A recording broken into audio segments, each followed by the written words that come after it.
Hello दोस्तों, black clover का new chapter आ गया है और ये वहीं से शुरू होता है जहां पिछला चैप्टर खत्म हुआ था। एपिसोड की शुरुआत में हमें मॉर्गन दिखाया जाता है जो लूसियस की बात कर रहा होता है। मॉर्गन कहता है, मास्टर लूसियस कोई स्कमबैग नहीं है यामी, वो इस दुनिया में ट्रू पीस लाने वाले सेवियर हैं। लेकिन यामी उसकी एक भी बात नहीं सुनता। वो मॉर्गन की बातों से गुस्से में आ जाता है और अपनी डार्क क्लोक्ड डायमेंशन स्लैश का यूज करके मॉर्निंग पर सीधा अटैक कर देता है। लेकिन मॉर्गन अपने लाइट मैजिक का यूज करके इस अटैक को आसानी से रोक लेता है। यामी अपने मन में सोचने लगता है, ये सब कुछ खींच लेता है और निगल जाता है। यही डार्क मैजिक का सबसे बड़ा काम है। इसके बाद मॉर्गन लाइट मैजिक से यामी पर एक बहुत ही पावरफुल अटैक करता है। इस अटैक से चारों ओर की जमीन बिखर जाती है, लेकिन यामी अपने ब्लैक मून टेक्निक का यूज करके इस अटैक से बच जाता है। वो सोचता है, अगर मेरे पास ब्लैक मून टेक्निक नहीं होती तो मैं इस अटैक से नहीं बच पाता। ये अटैक लाइट की स्पीड से हुआ था। इस टाइम यामी मॉर्गन के अगेंस्ट स्ट्रगल कर रहा होता है। यामी मन ही मन सोचता है, मॉर्गन उस लूसियस से भी ज्यादा स्ट्रांग है जिससे पहले मैं लड़ा था। और दूसरी तरफ हम नाच को देखते हैं जो दूर से उनकी बैटल को देख रहा होता है। वो सोचता है, अगर मैंने अभी कुछ नहीं किया तो ये बैटल यामी के खात्मे का कारण बन सकती है। दूसरी तरफ मॉर्गन अपने लाइट मैजिक और स्पीड का यूज करते हुए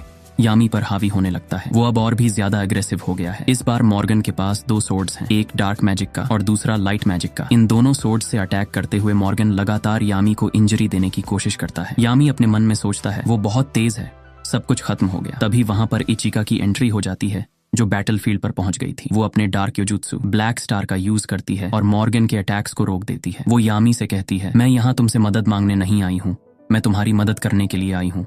मैं तुम्हारे साथ मिलकर लड़ूंगी ब्रदर। उसकी बात सुनकर यामी के चेहरे पर एक हल्की मुस्कान आ जाती है। वो कहता है, तुम अब बड़ी हो गई हो। हम दोनों शायद एक जैसे नहीं दिखते, लेकिन हमारी योजुत्सु और मैजिक तो बिल्कुल एक जैसे हैं। इसके बाद दोनों सिबलिंग्स मिलकर एक न्यू टेक्निक का इस्तेमाल करते हैं। इसे dark combo spell black heavens कहा जाता है। उनके चारों ओर बहुत सारे ब्लैक बॉल्स बनने लगते हैं जो डार्कनेस और शैडो से भरे होते हैं। दूसरी तरफ मॉर्गन भी अपने लाइट मैजिक से इन पर हमला करता है, लेकिन यामी और इचिका अपनी पूरी पावर से उसका सामना करते हैं। इसी बीच नाच खुद को उनकी मदद के लिए तैयार करता है। वो सोचता है, मैंने हमेशा अपने पापों को ढोया है, लेकिन आज मैं अपने दोस्तों के साथ इस लड़ाई में शामिल होऊंगा। नाच पहली बार अपने चारों डेविल्स को एक साथ समन करता है, गैलस, फेलिस, कैनिस और इक्वस। नाच यामी की तरफ देखकर कहता है, तुम्हें इंतजार कराने के लिए माफ करना पार्टनर। यामी हंसते हुए जवाब देता है, तुम लेट हो पार्टनर। इसके बाद नाच जमीन से बहुत सारे ब्लैक हैंड्स निकालता है जो मॉर्गन की तरफ बढ़ते हैं। मॉर्गन कहता है, मुझे पता था ब्रदर, तुम्हारे पास ही मैजिक में सबसे ग्रेटेस्ट टैलेंट है। लेकिन फिर भी मॉर्गन की स्पीड इतनी तेज होती है कि वो यामी, इचिका